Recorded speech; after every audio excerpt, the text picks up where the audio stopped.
To all of my dear Sunya listeners, thank you so much for your support and for helping me hit my first 100 subscribers. Seeing this community starting to grow in just a week has been incredible, and I'm so excited for what's ahead. Dear Sunya is a space for real conversations, learning from experiences of incredible women, and building a supportive space where we can all grow together. In episode 2, I sat down with Ashley Lauilefue. While I was in Washington for my interview with Dr. Tui, if you haven't catch episode 1, here's the link to it. I knew I had to talk with Ashley too. She's been making big moves in real estate, opening her own office, expanding her team, and creating opportunities for others.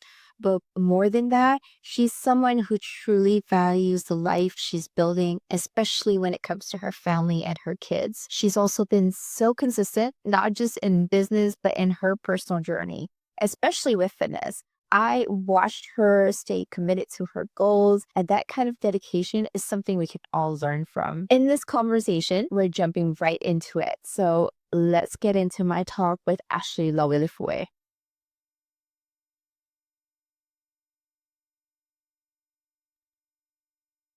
So you've gone through your own transformational journey in terms of weight loss and everything. As women, we're always saying, hey, we're going to lose weight this year.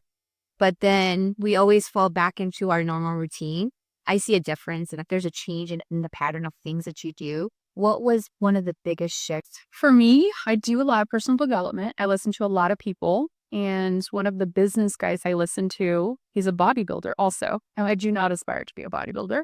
However, he was like, all you have to worry about is protein. Nothing else matters. Like carbs, fat, sugar. I literally eat sugar every day. I eat a dessert every day. He's like, and I can only do that because I get enough grams of protein for what my goals are.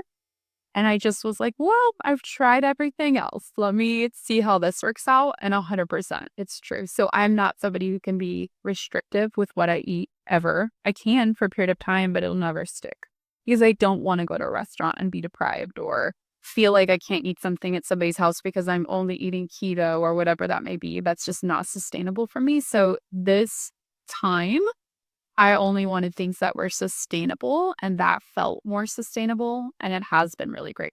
So when you say sustainable, what has it been before? I've lost over 100 pounds at least 3 times in my life.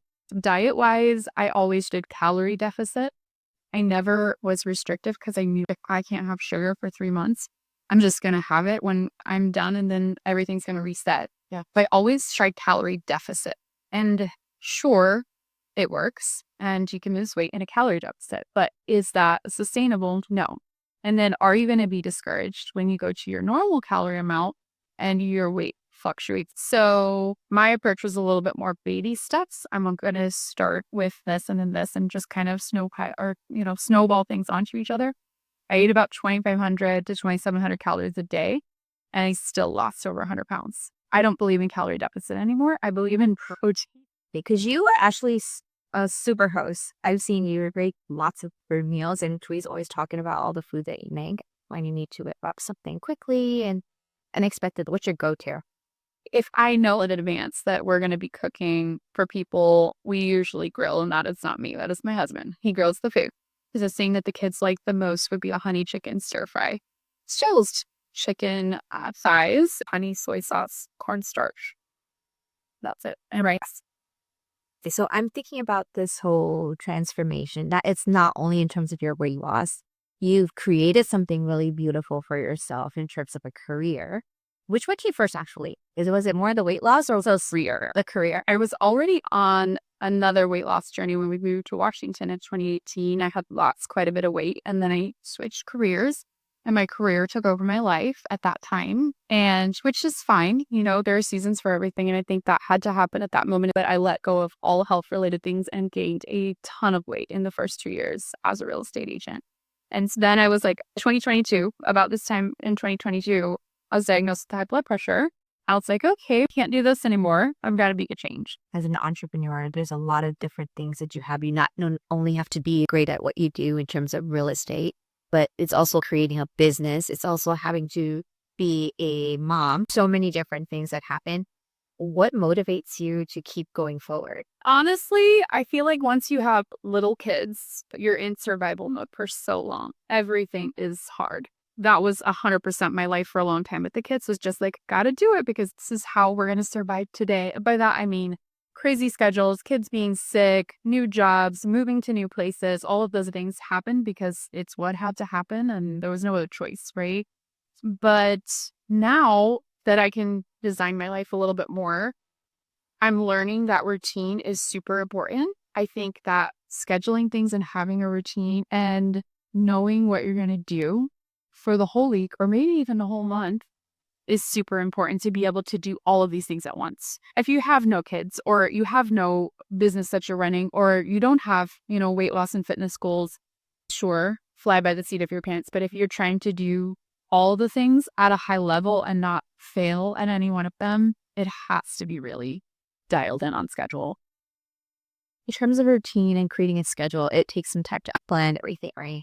When you first start this transformation, did you have something laid out of, okay, this is how I'd like the week or everything to go? Not at first, because my schedule for work and my business is reactive. Things happen and then I have to move.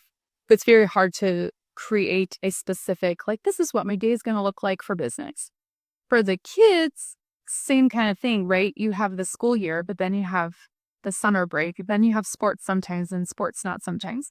So I set out on this transformation journey, not having that routine at the beginning of it and just doing what I could and being okay with doing what I could, because I think a lot of people give up when they didn't hit exactly the mark that they set. They're like, I'm going to work out 5 days this week.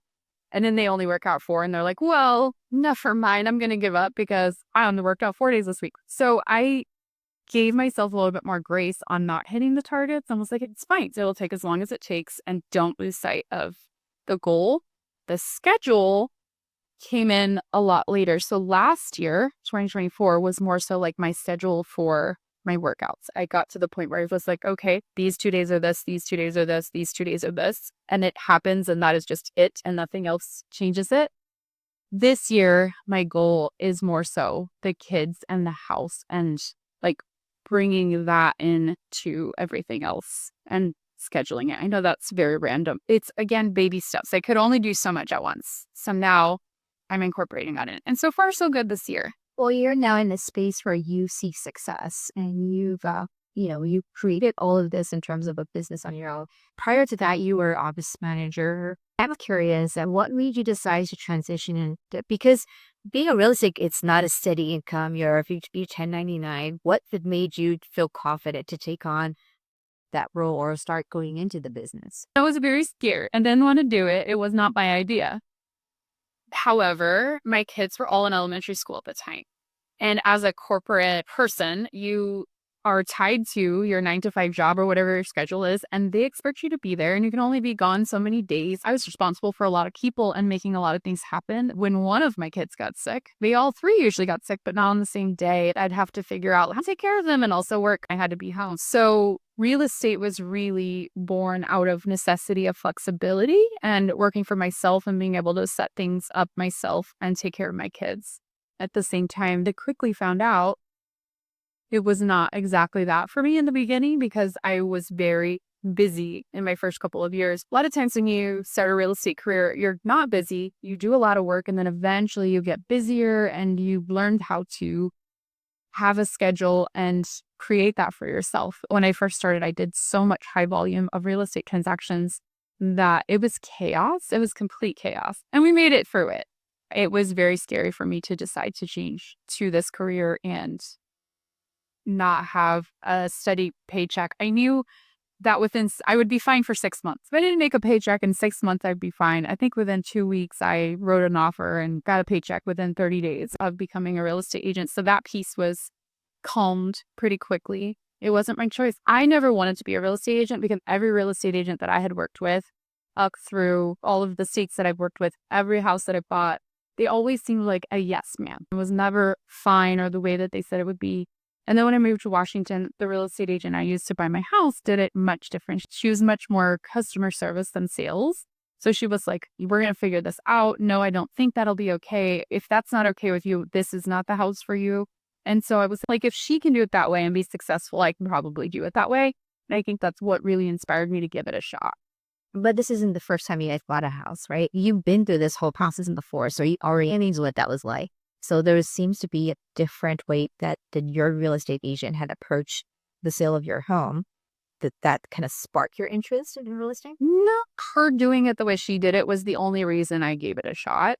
However, it was my husband's suggestion. He was like, you should do real estate. You'd be really good at it. You'll have a more flexible schedule. And it's like, I don't want to do a commission-based job ever in my life. That's not what I want to do. So it's funny that he recommended that I do it. And then I saw her do it that way. And I was like, okay, I can give it a shot because I see now a better way of doing it than I've ever experienced before.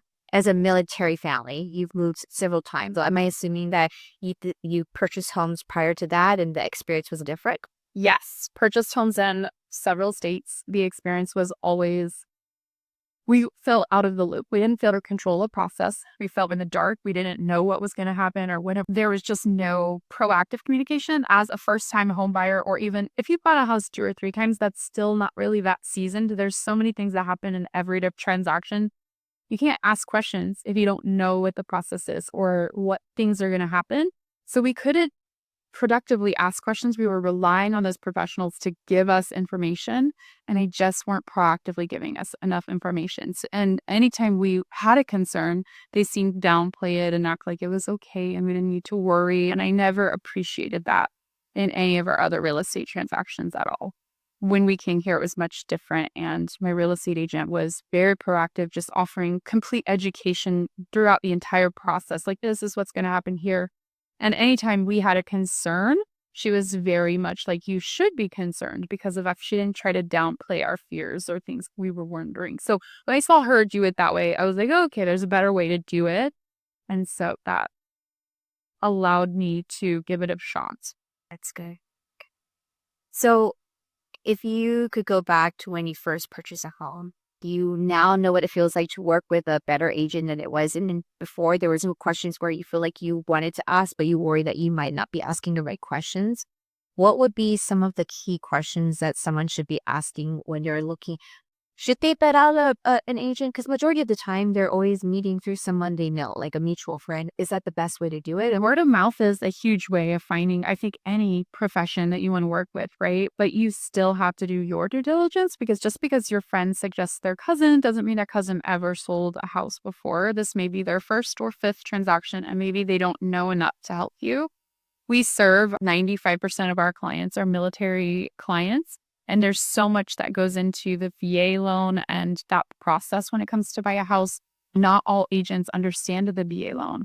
I've had clients who have been told things that are wrong. They're like, you can't do that because you have a VA loan, and that they believed it and moved forward when 100% they could have gotten a better deal or done things differently that would have been more beneficial for them. But just because their agent wasn't educated on that process, they didn't get those benefits. And so unfortunately, regardless of if you've been suggested an agent, I still recommend doing your homework and making sure that agent can provide. A lot of lenders recommend agents, for example. The buyer connects with the lender first, and the lender's like, hey, by the way, I have this guy that can help you buy the house. Work with him. And that's not always the best way either, because that lender is trying to get more business from that agent. So he's handing business to the agent so that the agent will hopefully hand him business in the future. Knowing who you're working with requires you to do a little bit more research. You can research agents online. You can see how many transactions they've done. Just because they've been an agent for 25 years doesn't mean they know what they're doing. If they've done 2 houses a year for 25 years, that's nothing. So somebody who does more of a high volume of homes, at least in the last 5 to 10 years, and they know the market, that's really important for first-time home buyers to know. So my advice to first-time home buyers is, when you're working with your agent, ask them, how many homes have you sold in the last year? With buyers or with sellers, doesn't matter, but how many homes have you sold in the last year or the last 2 years? Because the more transactions they've done, the more experienced they are. So even if they've only been an agent for 2 years, if they've done 100 transactions, yeah. If I'm looking to buy a home and I want to work with someone I know and I want to support them, But at the same time, like you said, I want to be sure that they're able to actually provide what I need. If they're a new agent, is there something to make sure that this is something that's helping you? So that's another angle you can go with. It's like, your cousin is licensed. I would like to help them out. Who do they have supporting them?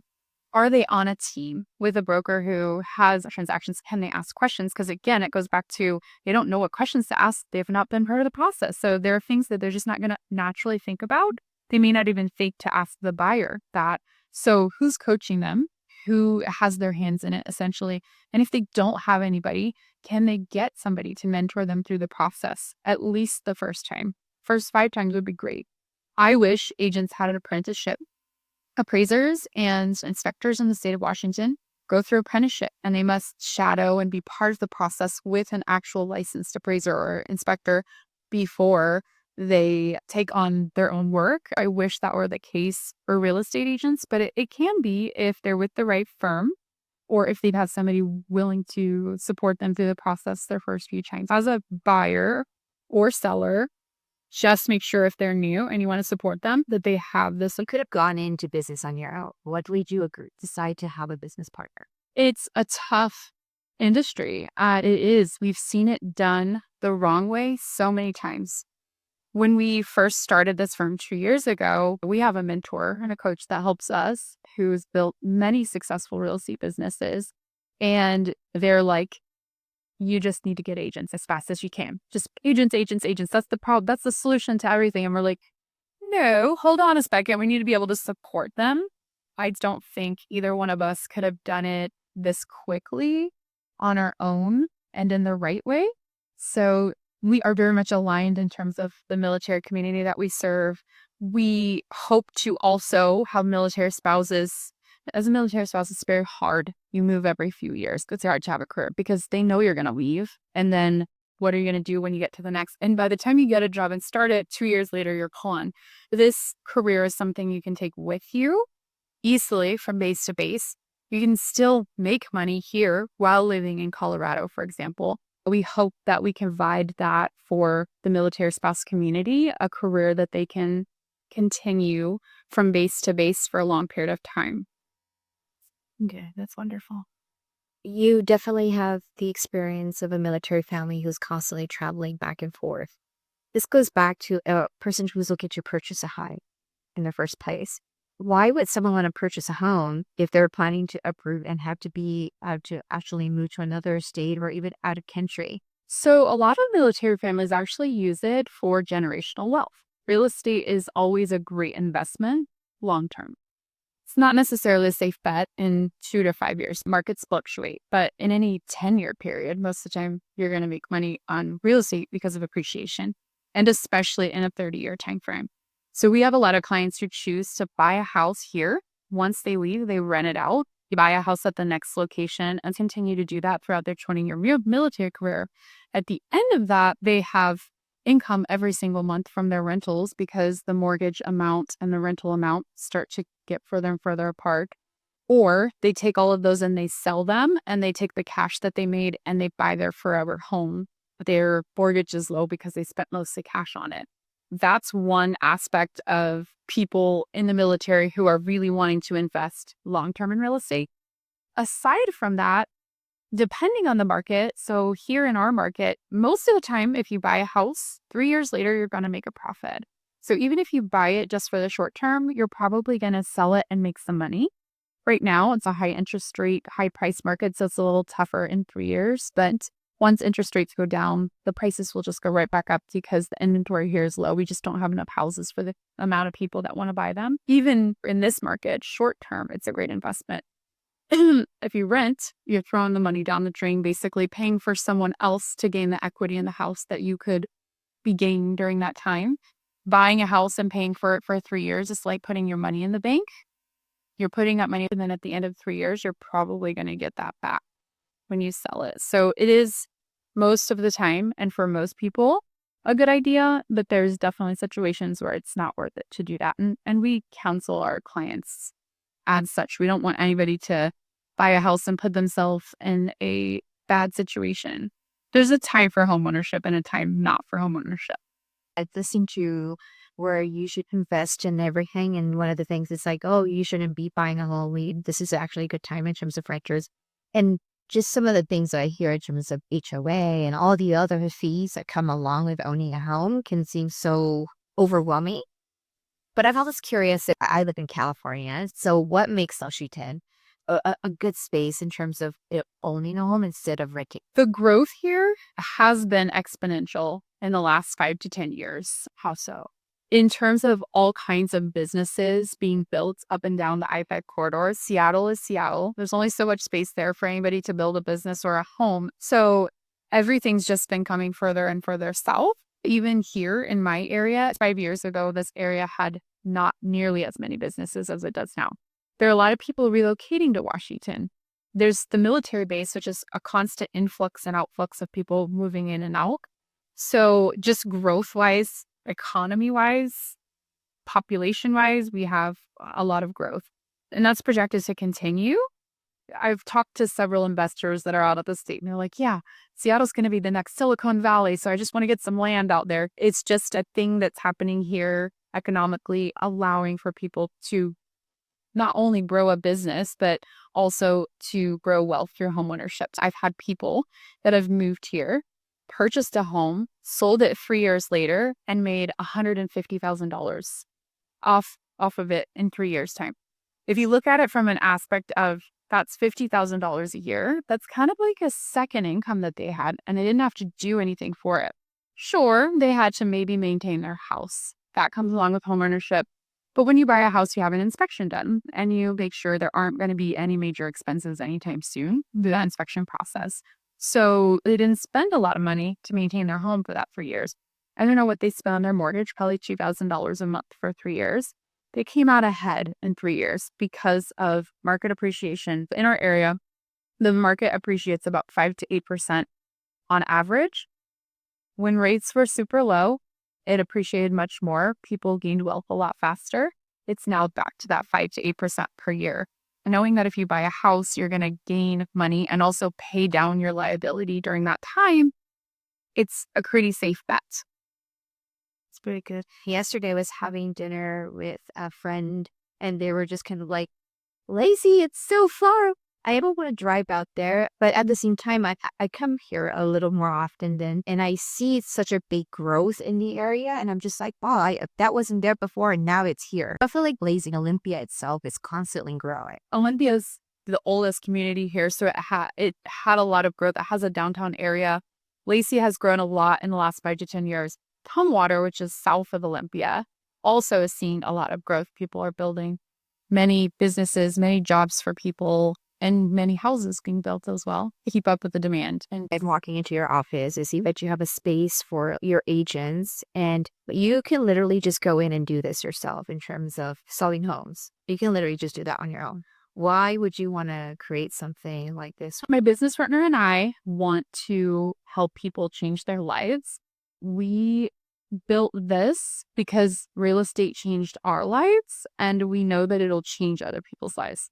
We want to grow a business, have a big business over time, but also it's very important to us to support other people who want to make their way up in life. The income in real estate is life-changing for people.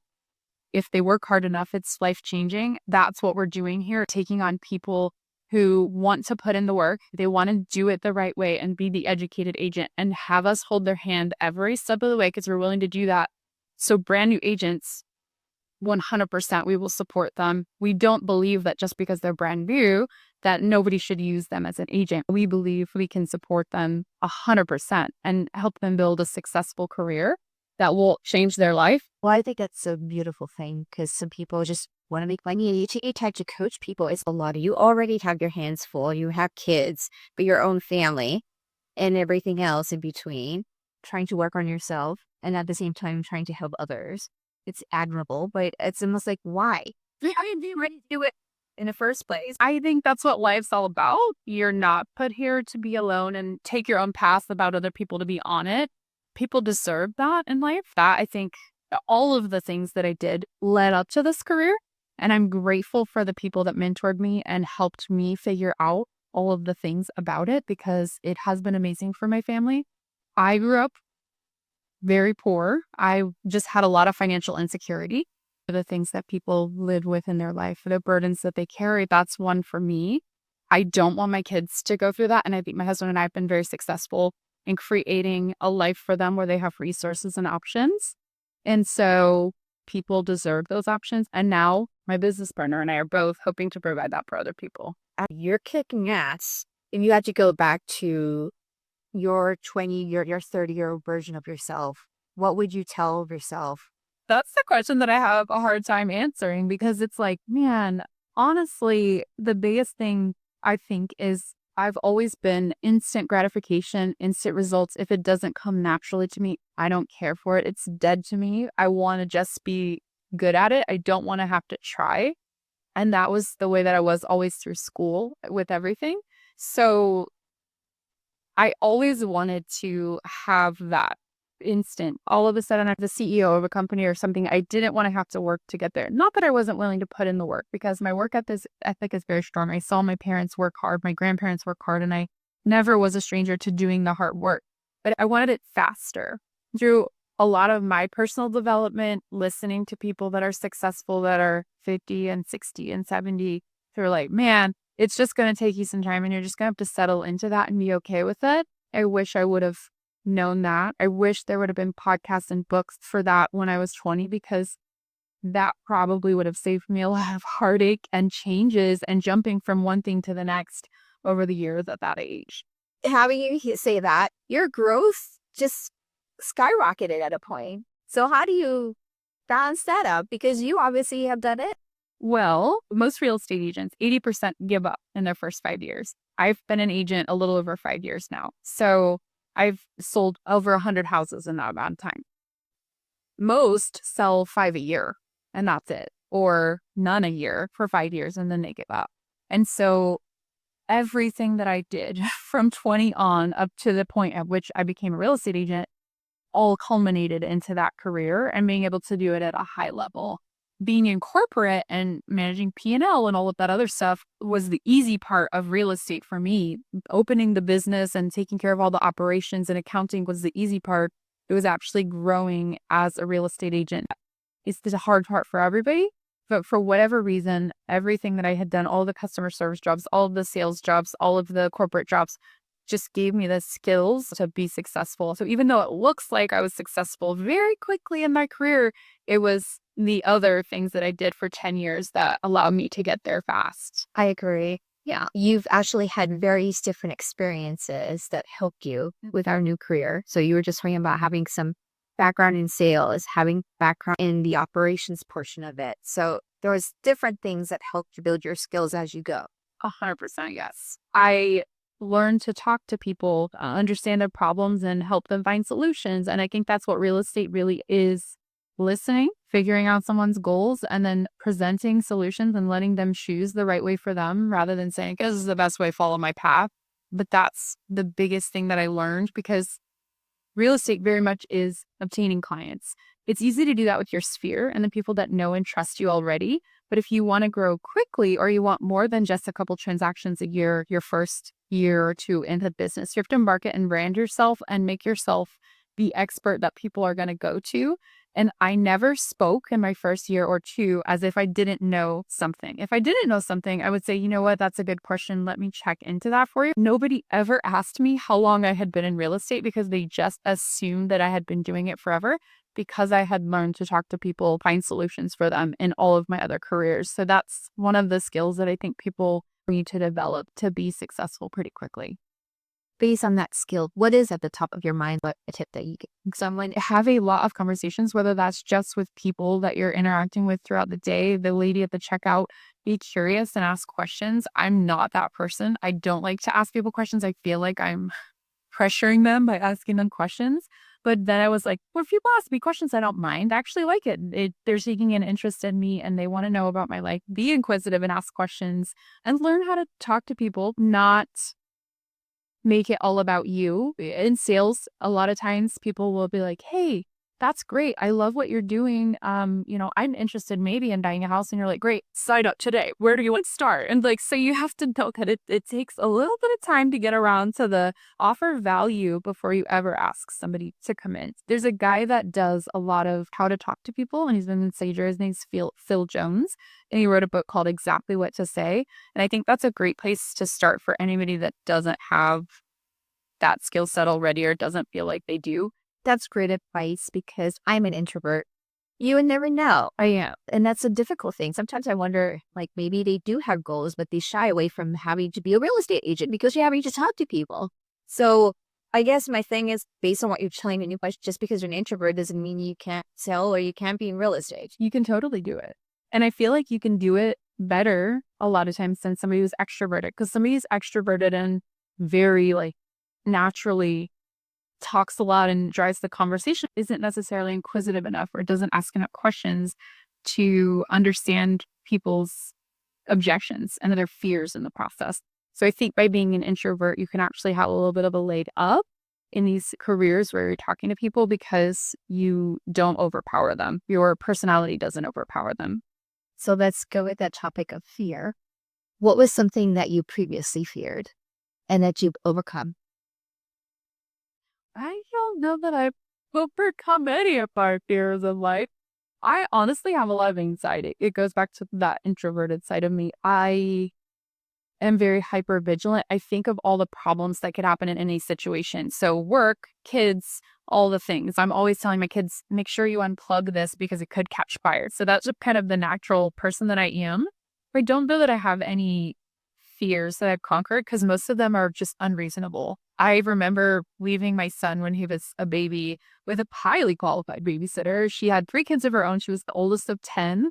And as I was walking away, I was like, she's making cookies. What if she's holding him and she drops him in the oven and he's burned for the rest of his life? My fear is very unreasonable and irrational, but I at least know that it's irrational and I'm able to figure it out. Taking leaps in business is hard. I think it's hard to go from a salary to commission and hope for the best. For a lot of people, that's hard. But there are always things that will work itself out. So I don't think that I'm not too afraid of taking risk in business because it'll work itself out. And I know that I have skills I can fall back on and get a job if the world burns down in the meantime. But I try not to think about my fears because they're stupid.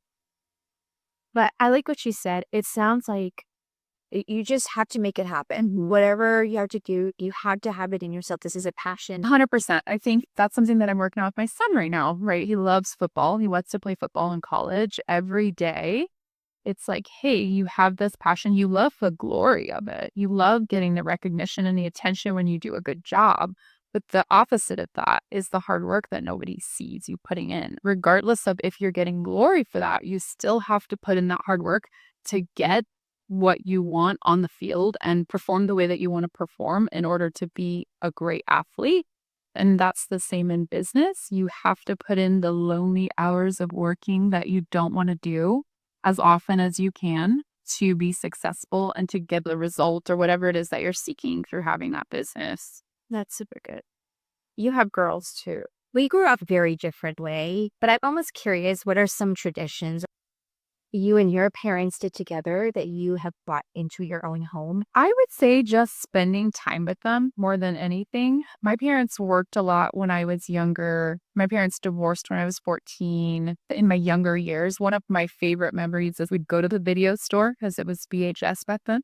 We would pick out movies and then watch them on the weekends together. That's still one of my favorite things to do to this day. I don't have to go to the video store, but I love watching things. And my kids love to do that too. I like spending that time with them and talking to them, and that more than anything else would be something that I just very much remember and cherish growing up. And so that's something that I still try to do with them that they enjoy. That's awesome. You also have a very blended family. You and your husband have different from different backgrounds, different cultures, especially in terms of a relationship. How do you make it work when you're raising kids?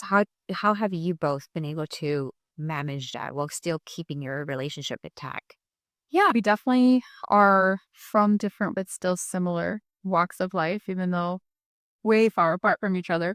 Values-wise, we want our kids to be kind citizens who are willing to go above and beyond for the people in their life that need that. That's something that's super important for us to instill in them. Discipline is something, and by discipline, like hard work. Discipline is something that we're working on with them. I had a good work ethic, and when I wanted something, I would work for it. But there's a difference between working for something and then stopping and then continuing the work because it needs to be done. That's something we're trying to instill in them. As far as our backgrounds go, I think we're on the same page with a lot of our values and thoughts on the way that kids need to be raised. I was raised in a diplomatic environment where I got to talk and say what I wanted. And sometimes that looked like talking back. My parents didn't want to make me feel small. They wanted to make me feel heard. I always want that for my kids too, because they do have thoughts and feelings and they need to be respectful. My husband grew up and respect was actually very different for him. He's also in the military, so soldier mentality, right? I said you do it, so you do it right now, not 2 hours from now. I was like, this is more of developing them and trying to get them to move on their own in life and to take control of their own life, not to just listen to us and do as we say. We don't want factory workers. We don't want kids who just go out there into the world and listen to somebody just because they said to do something. We want them to think for themselves and be their own CEO of their life, question authority, so to speak, make waves in the world in a good way, in a kind way. That's where we've had to come together. And so there are things that I definitely bend on because he's right and things that he bends on because I'm right. But the only argument we've ever had in our marriage is about the kids and how to raise them. You both do a great job. I do see that you have to work together to make sure that you compromise. Right? We do. Sometimes it takes what it takes, and we get there. We know that our kids benefit from having both of our opinions and both of our styles. If they only had one and that's all they ever grew up with, they would be so different. And so we know that it takes both of us because they can't get the softness and the diplomacy of my side and then also the sternness and like dictatorship of his side. It's funny because sometimes I'll be like, well, you don't have to talk for them that way. And they'll be like, that's fine, Mom. He didn't do anything. So they'll take up for him. And I'm like, okay. So it definitely takes both of us to get them to where they need to be. But you're also very close with your kids. I see them come and talk to you. Yeah. I see that for myself. Yeah. And what do you think contribute? Like, what is it that makes them feel comfortable come talking to you? I think it's just, again, it goes back to I don't want to be their best friend. I want them to learn from me and to listen to me. I don't want them to just think it's a friendship. But at the end of the day, it is a friendship. It is being approachable with your kids, letting them know that you have their back and you support them. If they're wrong, you're going to let them know that too. But I think being there, having conversations with them and supporting them is huge. With my son, it's football, right? We've done everything we possibly can to make sure he knows we fully support him and he has the resources he needs to succeed. With the girls, they're still figuring it out. They love anime and they're friends and having sleepovers. So that's something that we just do with them and make sure they love to laugh. So we make sure that they are always laughing with their friends and things like that. But I think if you're only ever giving them negative feedback, then I don't think they're ever going to be comfortable coming to you as a parent. Yeah. Walking in, you have a wall specifically with your vision. And so for other women out there, what would be great advice to meet them in terms of core values, in terms of vision, in terms of wanting to build something for themselves? This is what I'll say about that right now, because this is like a season that I'm going through in my life. Sometimes you have to take a step back. Sometimes you have to reset, and it's okay because you have to really figure out what is going to make you happy. Happiness isn't 24/7. It's not 100% of the time. It's 50-50, right? Sometimes you're happy. Sometimes you're not having a good day, and that's fine. And that's how it's always going to be. You can't expect to be happy all the time. But you can build a life that you love and that you enjoy doing the work that you're doing on a day-to-day basis. Sometimes you have to take a step back from everything that you're doing and give yourself the freedom and the time to just be like, what do I want? How do I want to get there? I think people don't give themselves that very often. I feel like they've been doing this path this way. I can't abandon ship and go in a completely opposite direction. So that's very important. I think as a woman, as a mom, as an entrepreneur, just give yourself grace with taking the time that you need. So I love that. I think that's something I'm also learning about myself too. I always want things to be a particular way, and I'm like, it has to be that way. To be yes. And so I've been told that I can be very rigid at times, but having to learn to be like, let's ebb and flow, let things come and let things go.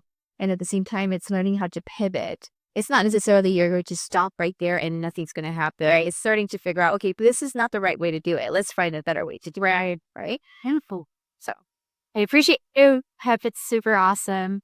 And I appreciate you taking the time to actually and have make this happen.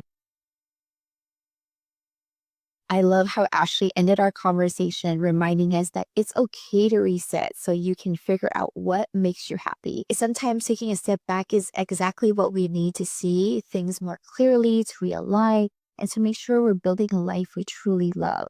That's something I'm still learning myself, giving myself the freedom to pause, reflect, and trust the process. It's easy to get caught up in the pressure to always be moving forward, but growth isn't just about momentum. It's about intention, balance, making sure that where we're headed is where we actually want to be. Before we close out, I just want to say once again, thank you. Hitting 100 subscribers may not seem like much to some, but to someone like me who has spent so much time second guessing whether to put myself out there, it means everything. So thank you for showing up. Thank you for listening and for being part of this space. I'm excited to keep bringing you more guests, more stories, and more of these real conversations. If you enjoyed this episode, share it, subscribe, and let me know who else you'd love to hear from. Until then, with all Maya Lofa and Mata.